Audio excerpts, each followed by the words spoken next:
दोस्तों, अक्सर मैं कई सारे ऐसे महिलाओं के वीडियोस देखती हूँ जिन पर एसिड अटैक हो चुका है। तो मतलब ऐसे वाहियात पुरुष होते हैं, ऐसे वाहियात लोग होते हैं बिल्कुल, जिनके अंदर ज़रा सी भी इंसानियत नहीं होती कि वो अपनी ही पत्नी, अपनी ही, जिससे वो कहते हैं कि मैं प्रेम करता हूँ, जिससे मैं प्यार करता हूँ, वो अपने ऐसे प्यार करने वाले पर एसिड फेंक देते हैं और उनको इस दर्द से उन्हें उनके उस दर्द से उसे तकलीफ़ भी नहीं होती। तो वो प्यार तो खैर नहीं होता है। जो भी कहते हैं कि मतलब अगर वो मेरी नहीं हुई तो किसी और की, मतलब दरिंदगी हुई एक तरह से, ठीक है ना। हैवानियत, राक्षस जो होते हैं, राक्षस कुछ अलग से नहीं होते जिनके हाथ पैर मतलब 10 सर हों या 3-4 हाथ हों या जो है 10 पैर हों या उनका मुंह कुछ अलग सा हो। ऐसा नहीं, ऐसे नहीं होते राक्षस। राक्षस क्या होते हैं?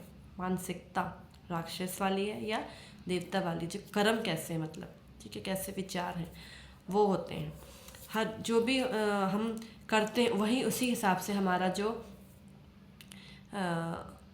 ये पता चलता है कि हमारे अंदर राक्षस शैतानी भाव ज़्यादा है या जो दैव भाव ज़्यादा है, ठीक है। मतलब हम देवताओं के ज़्यादा करीब हैं या राक्षसों के, ठीक है। तो ये कोई ऐसा नहीं होता, जैसे मैंने बताया कि मतलब ऐसे कहानी है ना, रावण की 10 सर थे और ये था वो था, और जो कुंभकर्ण था बहुत ज़्यादा भयंकर था, ठीक है। तो वो तो जो भी कथा है, एक तरह से किसी ने देखा तो है नहीं कि 10 सर थे या नहीं थे। तो उन 10 सरों का मतलब ये नहीं है कि उसके 10 सर ही थे, ठीक है। मतलब ये है कि उसका जो दिमाग था वो बहुत ज़्यादा चलता था, ठीक है। तो आजकल के युग में ऐसा नहीं है कि बहुत सुंदर है कोई तो वो गलत काम नहीं कर सकता, या बहुत कोई काला है। गोरे और काले होने से जो देवता या राक्षस का कोई मतलब नहीं है। किसी के अंदर भी राक्षसी गुण या देवताओं के गुण हो सकते हैं, चाहे वो काला हो चाहे गोरा हो। तो ये तो हो गई एक बात कि जो राक्षस होते हैं, देवता होते हैं, वो कोई अपने सुंदरता के हिसाब से नहीं बनते, अपने कर्मों के हिसाब से बनते हैं। कितना हम भगवान का, कितना हम सच्चे मन से ध्यान करते हैं, कितना ज़्यादा हम दूसरों के बारे में अच्छा सोचते हैं, ठीक है। अपनी गलती मानते हैं। हर देवता, आपने सुना होगा हर देवताओं के बारे में कि उन्होंने अपनी गलती एक्सेप्ट करी, पश्चाताप किया, चाहे वो इंद्र हो, चाहे ब्रह्मदेव हो, चाहे कोई भी हो, चाहे विष्णु भगवान ही हो। उन्होंने जब किसी एक राक्षस की पत्नी को, मतलब उसी राक्षस का रूप धारण करके उसके साथ मीन्स की फेरे जैसा कुछ किया था, तभी वो उन्होंने उनकी पत्नी ने उनको श्राप दिया था भगवान विष्णु को, तो उन्होंने एक्सेप्ट किया। तो मतलब जो भी देवता होते हैं, कोई भी देवता वाला गुण समझ लो कि हर इंसान जो अपनी गलती माने, एक्सेप्ट करे कि हाँ मैंने गलती की है और मैं तुम्हारी सज़ा भुगतने को तैयार हो गया, मैंने गलती की है तो हाँ ठीक है, वो होता है देवता। और राक्षस कौन होते हैं? जो अपनी गलती नहीं मानते, सोचते हैं मैं ही सब कुछ हूँ, मैं ही कर रहा हूँ, सब कुछ मैं ही कर रहा हूँ, वो होते हैं राक्षस, ठीक है। वो राक्षसी गुण वाले व्यक्ति होते हैं। तो आजकल जैसे लोग कहते हैं ना कि आज सब कुछ मैंने किया, मैं ही कर रहा हूँ, मैं ही कर रहा हूँ, मैंने किया ये, मैंने ये किया, मैंने वो किया। और क्या होता है कि मतलब इतना ज़्यादा घमंड कर देते हैं कि सामने वाले को ऐसा नीचा दिखा देते हैं कि मैं इतना कर रहा हूँ, तुम ऐसा कर रहे हो, मैं इतना कर रहा हूँ। मतलब वो अपने भगवान से भी ऊपर समझने लगते हैं। तो जैसे रावण था, मैं कर रहा हूँ, सब कुछ मैं ही हूँ, मैं भगवान से ऊपर। उसी तरह के आजकल के जो इस तरह के जो लोग कहते हैं कि सब कुछ मैंने किया, मैं कर रहा हूँ, मुझे इसका कुछ मिल भी नहीं रहा है, सामने वाला ऐसा कर रहा है, तो वो होते हैं राक्षसी गुण वाले व्यक्ति। और अक्सर हम देखते भी हैं, कई लोग ऐसे होते हैं, अक्सर ज़्यादातर ऐसे ही लोग होते हैं।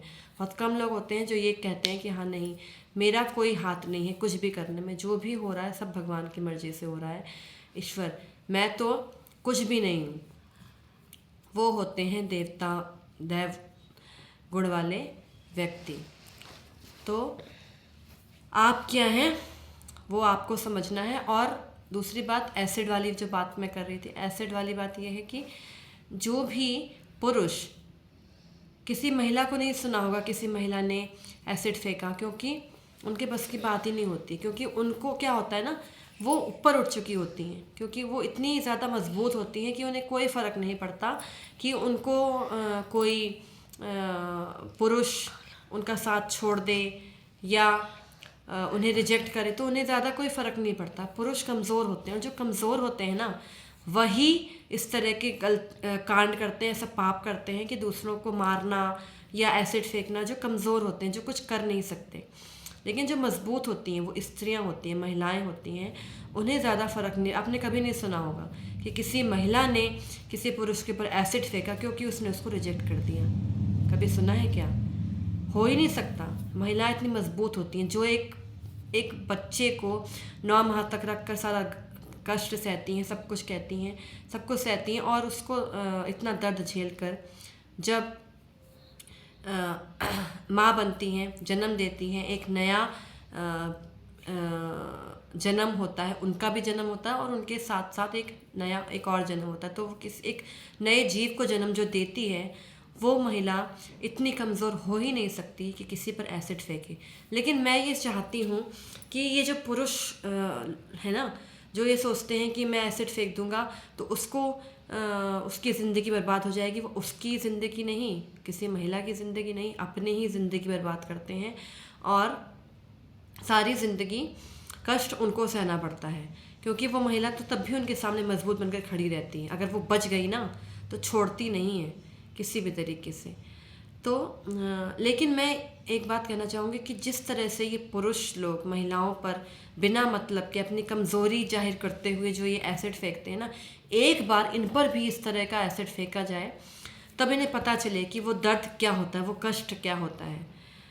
तो किसी को तो हिम्मत करनी पड़े। एसिड कब फेंका जाए? जब ये कुछ ऐसा गलत काम करें ना, तो इन्हें भी उस दर्द का सामना करना पड़े, वो दर्द उन्हें भी महसूस हो, वो अंदर तक जले तब। लेकिन जो महिलाएं होती हैं वो तो बच भी जाती हैं, लेकिन मुझे नहीं लगता कि अगर पुरुष पर इस तरह का कोई एसिड अटैक होगा तो वो बच सकेगा।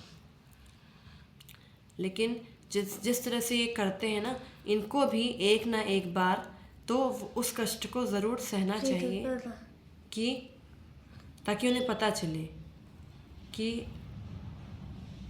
उनकी जो गलत काम है जो वो महिलाओं के साथ कर रहे हैं, उससे उन्हें कितनी तकलीफ़ होती है। तो शायद कभी इस तरह का कोई एसिड अटैक किसी पर ना हो। तो अगर आपको ये मेरे विचार, मेरा वीडियो अच्छा लगे, मेरी राय अच्छी लगे, तो please like, comment, share, subscribe, follow ज़रूर कीजिएगा। Thank you so much.